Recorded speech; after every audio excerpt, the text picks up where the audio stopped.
Please subscribe to Face TV Africa and turn the notification on. Face TV Africa, ẹ jọ̀ọ́ subscribe, hete. Face TV wòsùwòbí. Ẹ kú dédé àkókò yìí orí ìkànnì Face TV Africa òun ni àwa yìí. Ohun tí a máa gbé yẹ̀wò lónìí òun ni ọ̀rọ̀ tí ó ń jà rìnrìn ní ẹnujọ́ mẹ́ta yìí, ìyẹn Bisola Badmus. Gbogbo alámọ̀ òṣèré yìí tí wọ́n ní wípé àwọn àrùn kan ṣe tó lágbára jùlọ. Lizzy Anjorin jáde ó ṣàlàyé àwọn nǹkan kan. Gbogbo alámọ̀ Lizzy Anjorin pé akíkanjú obìnrin ni tó jẹ́ wípé kò sí èèyàn tí ò lè sọ̀rọ̀ nu ẹ̀ sí tó bá ti jẹ́ pé òótọ́ ló fẹ́ sọ. Màá jẹ́ kí a farabalẹ̀ ká gbọ́ ọ̀rọ̀ tí Lizzy Anjorin sọ àti ìgbìyànjú tó ṣe fún Bisola Badmus àti àwọn tó jẹ́ Yorùbá kankos lápapọ̀. Ẹ jẹ́ ká farabalẹ̀ ká gbọ́ ọ̀rọ̀ Lizzy Anjorin bó ṣe lọ. Ẹ̀rí nǹkan tó kọ sórí TikTok ó ní her colleagues should give her money because she's not Kwamwan baby mama. Lizzy Anjorin react to sick actress Bisola Badmus. So eléyìí la kọ́kọ́ máa ṣe. Ìwọ tó kọ kínní bá wọn ẹ lépè nsìn àwọn èèyàn ní mò ń ṣe pé fó ṣe má gbé pé ó pọ̀ mú kọ́kọ́ fẹ́ ṣe show mi náà. Ó ní màmá kan lórí cyberspace yìí tí ogun bá ṣẹlẹ̀ téèyàn bá fẹ́ kú ó ti ní bí àwọn blackmailers ṣe máa lọ gbé màmá yẹn wá. Tẹ́ bá dẹ̀ wo ọ̀rọ̀ Bisola kò dìgbà tó bá súnmọ́ èèyàn kó tó fẹ́ràn èèyàn. Lórí social media yìí kọ́ ló ń fi ìwà oníkálukú kò fi dá lẹ́jọ́. Èròǹgbà wa sọmọlàkejì wa kọ́ ló fi dá anybody wa lẹ́jọ́. Àníyàn wa sí ọmọlàkejì wa kọ́ ló fi dá wa lẹ́jọ́. Tí mo bá súnmọ́ sister wa ìdàdà mi ní jẹ́ kó wá sí live, mi ní jẹ́ kó wá sí Facebook, mi ní jẹ́ kó grant interview láyé. Torí ẹ̀yin ará Facebook kò ń ṣe everybody o, ṣe rí Yorùbá community kò sí bógun ṣe lè lé tó fún ẹ, kò sí anybody tó ń kànú ẹ hàn, wọ́n máa fi ẹ́ ṣe ẹ̀yẹ ni. Tó bá ṣọ́ra wọ́n bá tiẹ̀ jẹ́. Ṣe rí case Bisola Badmus mo lè sọ pé wrong case ní wrong time ni. Jọ̀ọ́ bá mi ṣe fáànì síbí jọ̀ọ́. Ẹni gbé mi sọ bẹ́ẹ̀. Bisola Badmus has been a very strong woman, one of the strongest women tí mo mọ̀ nílé ayé mi. Fún obìnrin láti bímọ ọdún kìíní, ọdún kejì, ọdún kẹta títí dé 12 tí kò dẹ̀ wá síta rí wá sọ kankan nípa ọmọ yẹn àbí bàbá ọmọ yẹn, mo rí bí strongest woman. Ó ní code kan tí mọ́mì mi fún mi nílé ayé. Code yẹn màá sọ fún yín nísìn. Màmá mi máa sọ pé àtàná kò tó àtẹ̀ní mọ́, àtàná mànà kò tó àtẹ̀ní mí nínú. Mi máa enjoy kí lórúkọ kìíní kò débi rárá o. Bí a kò sún mọ́ bí, bí a kò sún mọ́ bí kò sún. Okay, it's okay. Ṣé ti yín at least ẹni tó ti ń fà bọ̀ láti ọdún kìíní, ọdún kejì, ọdún kẹta, ọdún kẹrin títí dé ìkejìlá, she has really tried. Ṣe rí case Bisola tá a bá ṣọ́ra wọn máa ṣe bí case Baba Suwe. Nígbà táwọn èèyàn ń dáwó fún Baba Suwe, mo mọ iye èèyàn tó dìde lẹ́gbẹ̀ẹ́ mi tó fẹ́ dáwó fún Baba Suwe. Pọ̀ nígbà tí Gistlover máa gbé story jáde ìṣe ló dá lé mi lórí. Ó ní Lizzy Anjorin ní pé kán má fún Baba Suwe lówó. Ta ló rántí case tí mo sọ yìí?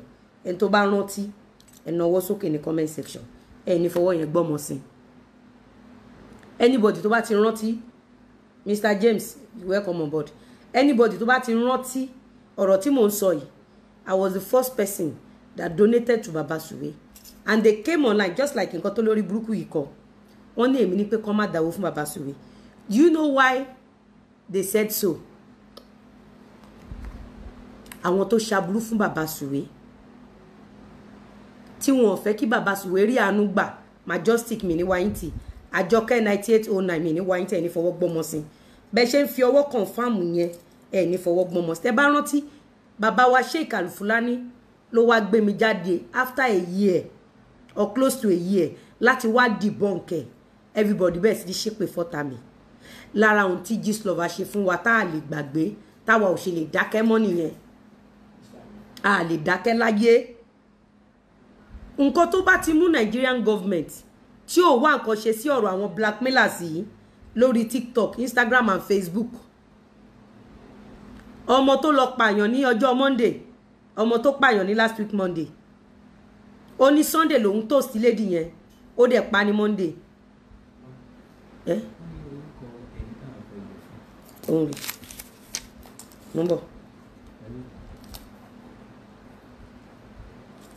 ó lè snap ẹ̀ sórí ẹ̀ lè pé fún ṣé ń gbọ́ mi o bàbá ẹ̀ lòun pàdé èèyàn ní Sunday ó dẹ̀ pa ọmọ yẹn ní school ní Monday torí àwọn ìjọba wa wọ́n ń rí nígbà tí àwọn èèyàn tí wọ́n ń ṣògùn owó lórí TikTok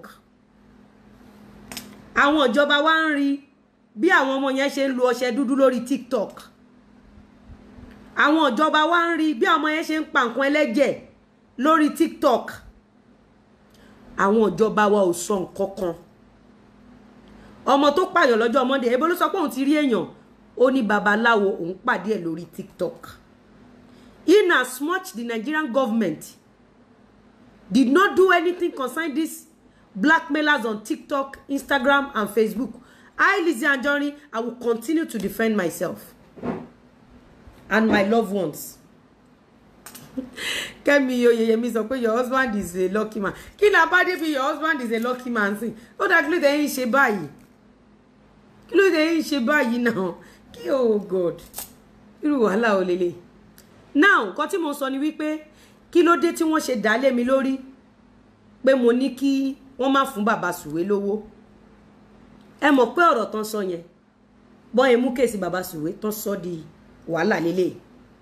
Wọ́n bẹ̀rẹ̀ sí ní attack àwọn èèyàn ẹ lágbájá ò fún lówó tẹ̀mẹ̀dò fún lówó ṣé rí àwa Yorùbá ẹ jẹ́ ká ní ìtìjú mo máa play voice màmá kan nísìn nígbà tí a wà láàrin àforífojì ikú bí ìyá yìí ṣe jáde ní ẹ̀yà àgbàlagbà bó ṣe wá gbé ẹnu sọ̀rọ̀ wà ní múdẹ fún jẹ́ mo fún ìyá yìí jẹ gidi torí àwọn ìyá yìí ó yẹ ká bá wọn níbi tí Yorùbá ti máa lójú ó yẹ ká bá wọn ìyá yìí níbi tí Yorùbá ti máa tò bó tán bá fẹ́ pààyàn lórí social media ó ti ní kọ́bọ̀kọ́bọ̀ tán máa fún àwọn ìyá yìí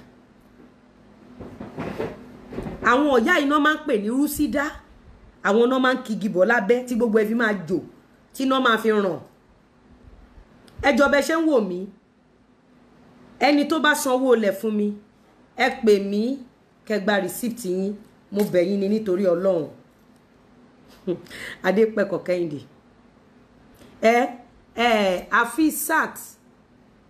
Afisa Adésínà ṣẹwà àbí Afisa Adésínà ṣẹwà pa ṣẹ́rí kèsì Bísọ́lá Badmus wàláhì tàláhì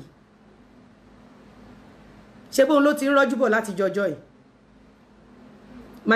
Majestic 77 ṣe Bísọ́lá ló ti ń ó ní nǹkan tán fi ń palẹ̀ mọ́ nílẹ̀ ìyẹn kèsì Bísọ́lá ó ní ohun tán fi ń package Rainbow Cookswear Rainbow's Cooking Rainbow Cooks tea whatever ṣẹwà Majestic I am blessed Ola you welcome Abike Ade blog Basirat Jasmine Ahmed Kẹ́hìndé Odunuga ṣẹ́rí kèsì Bísọ́lá ó ní nǹkan tó fẹ́ fi cover ńlẹ̀ nǹkan tó fẹ́ fi cover ńlẹ̀ náà ni wípé wọ́n ń ṣẹ̀sìn lọ́hùn ṣe mọ̀ pé inú àwọn pages tí Atiláwí ń lò ìyẹn gist unfortunate ṣe mọ̀ pé ó ṣe bí ẹni sára ó lọ sọ́lùdé inú nǹkan wọn operate tó kù ṣe rí tí wọ́n bá ti ní àṣírí kan abẹ́sìn kan tó ti wà ní public domain tí wọn ò fẹ́ káṣírí yẹn kó trend kò sí anybody tí wọn lè lò kò sí anybody tí wọn lè lò tí wọ́n bá ti ní òṣì kan ní public domain ṣe rí ọ̀rọ̀ Mohbad yẹn wọ́n need a bigger story wọ́n need a bigger story Monsurat Akmildin wọ́n ní a bigger story tó ní láti fi cover case Mohbad ṣé wá rí ẹni tó kọ kíní yìí ẹ rántí pé ńgbà tó ń dáwó fún bàbá Sùwé bó ṣe wá sọ̀rọ̀ èmi tí mo kọ́kọ́ ṣe ìwọ̀nba nǹkan tí mo lágbára wọ́n ní èmi ni mo ní kó má dáwó fún bàbá Sùwé ṣé wọn pé kíní yẹn di wàhálà gan tó yẹ pé ọ̀pọ̀lọpọ̀ èèyàn tó lówó lọ́wọ́ gan they are running away to help bàbá Sùwé àwọn tí wọ́n dá wàhálà ilẹ̀ wọn bá bàbá Sùwé wá bọ́n yẹn máa clean orúkọ ẹ̀ o àwọn tó ń dá wàhálà ilẹ̀ ọ̀rọ̀ tó ṣẹlẹ̀ ní Dùmàtà fúnra wọn náà lọ yọjú ẹ̀ lọ́dọ̀ DPP tó lọ bribe way wọn out lọ́dọ̀ DPP wọ́n dìdí lọ bribe way wọn out lọ́dọ̀ DPP wọ́n yọ kéèsì yẹn kúrò ní court nígbà tí Bísọ́lá tó ti ń jayé orí ẹ̀ láti jọjọ́ yìí àwọn kinní burúkú wọn wọ̀nyí búlì tán fún Bísọ́lá lórí ìsọ́ọ̀tì síbi tá a délé ni gbogbo búlì tán fún lórí ìsọ́ọ̀tì now èmi tí mo tètè jáde tí mo wá ń defend Bísọ́lá ẹ wò pé kí ló dé tí Lizzy ṣe ń defend Bísọ́lá o mọ̀ pé nígbà míì tó bá ń defend èèyàn ara ẹ̀ ló ń defend mo ti mọ̀ pé orí mi sì ní Gistlover ń gbé bọ̀ ẹ imagine kíní tí mo post sí Facebook yìí tí ò bá sí wípé mo ti ń defend Bísọ́lá pẹ̀lú nǹkan tán post yìí ṣé wọ́n máa yí lé mi lórí àbí wọ́n ní yí lé mi lórí ẹ wo nǹkan tán gbé sí ẹ̀yin ará Instagram let me show you on Instagram let me just show you ẹ jọ̀ọ́ ẹ má bínú mo fẹ́ fi hàn àwọn ará Instagram ẹ jẹ́ fi hàn yẹn jọ mo ń bọ̀ ẹ wò ṣẹ́tìrí ẹ wò her colleague should give her money ta nìyẹn o her colleague should give her money because she's not Kwawan baby mama ṣẹ́tìrí oh God ẹ má bínú ẹjọ́ ẹ̀yin èèyàn mi ẹ ti rí baby mama Lizzy Anjorin react to sick actress ṣẹ́tìrí iṣẹ́ oh God ẹ má bínú ẹjọ́ oh God sis I'm on live I will call you tí n bá ti ṣe tán sis mo ń bọ̀ ẹ má bínú ẹ̀yin èèyàn mi ẹ má bínú ẹ̀yin èèyàn mi ẹ jọ̀ọ́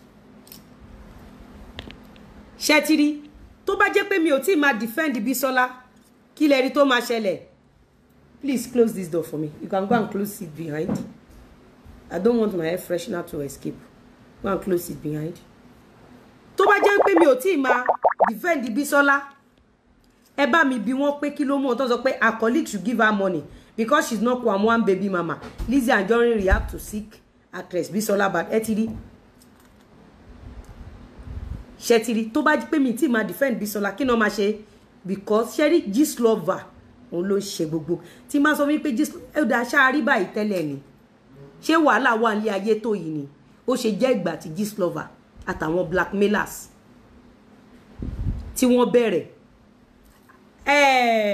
sísítà mi ẹ jẹ́ kí n tún fi wọ̀nyẹn náà ṣẹ̀dẹ̀ ni ẹ jẹ́ kí n fi wọ̀nyí sis ẹ wo nǹkan tán ṣe ẹ jẹ́ sáré fi wọ̀nyí ẹ wo her colleagues should give her money because she's not Kwawan baby mama Lizzy Anjorin ẹ ti rí sis Lizzy Anjorin react to ṣe ti rí ẹ ti rí sis ṣẹ́rí bí gbogbo yín ọ̀rọ̀ tí mi ò mọ́wọ́ tí mi ò mẹ́sẹ̀ bẹ́ẹ̀ ṣe ń dálé mi lórí rẹ̀ before I now become a speaker ẹ rí pé mo tètè ń wáta mo ń defend Kwawan mo ń defend Bísọ́lá Badmus ẹni táburú máa kàn tó máa kàn yín aburú ò ní kàn àwọn èèyàn kan wà tó súnmọ́ yín aburú ò gbọ́dọ̀ kàn wọ́n kó má bàa kàn yín mo ti mọ̀ pé gbogbo kéèsì Bísọ́lá yẹn orí Lizzy tí ò mọ́wọ́ tí ò mẹ́sẹ̀ náà sì ń gbé bọ̀ Lizzy mi ò bá wọn ṣe fíìmù mi ò bá wọn kọrin ìwọ̀nba fíìmù kéékèèké tán bá pè mí once in a while tí n bá wọn feature aṣọ ni mò ń tà bọ̀ mo ti mọ̀ pé orí mi now ní comment section yìí àwọn èèyàn wá bẹ̀rẹ̀ sí ní gbé wọn ṣépè pé irọ́lẹ̀ ń pa kí ni mo fẹ́ fàyọ ni wípé mo máa play fídíò màmá kan tí n bá play fídíò ìyá yẹn àṣẹ wa lọ sí orí àfòkúgba inverter àfòkúgba inverter má yẹ kínú ẹ dùn ẹmí kọ àfòkúgba inverter má jẹ́ kínú ẹ kó dùn kò sí sinmi fún ẹ ní èní yìí ó mọ̀ mí ṣé bó mẹ́ni tó ní bọ̀ mo kọ́kọ́ fẹ́ yanjú kéèsì Bísọ́lá Badmus kí n dẹ̀ fi hàn èèyàn mi èèyàn bí Gistlover ṣe operate. Then the Bisola Badmus case is just to quench the Mohbad case. Bisola has been a strong woman. Bisola has been a strong woman. Tó bá jẹ́ pé wọ́n fún àwọn èèyàn ní contact, ó ti yé, people will stand up for her because she's a very nice person. Bisola is a very nice person. Very nice. Ṣé ti yé yín, ó ti ṣẹlẹ̀. Àwọn tó lọ ṣe interview fún náà kó lè dá ni. But nígbà míì wà. Moreover, K1 is my glory boy. Ayé yín ò ní bàjẹ́. K1 is the baby father. K1 is not the baby father. Kò máa kan Lizzy Anjorin, ó yẹ kẹ́ mọ̀ pé positive side dey máa wà. Èmi ò ń fẹ́ wàhálà. Tẹ́ bá notice mi tí n bá ń ṣe show, mo máa ń wà dodgy gan. Mi mọ̀ bóyá notice mi. Majestic Gistlover lẹ́ ń wò yẹn. Ṣé tí mi ò bá tètè máa defend Bisola àti Kwam1, orí mi náà máa. Ṣé rí ẹ wo kéèsì bàbá sọ orí tán náà dá sí. Ìgbà tí mo lọ Mecca, ṣe bẹ́ẹ̀ rí tán ti kọ lẹ́tà sí Saudi pé mo ń gbé cocaine bọ̀. Ìgbà tí mo lọ Dumata, kí lẹ rí tán ṣe, wọ́n ní kán pariwo lé mi lórí pé mo wá jí gold. Please subscribe to Face TV Africa and turn the notification on. Face TV Africa, ẹ jọ̀ọ́ ẹ subscribe hete. Face TV was Swoby.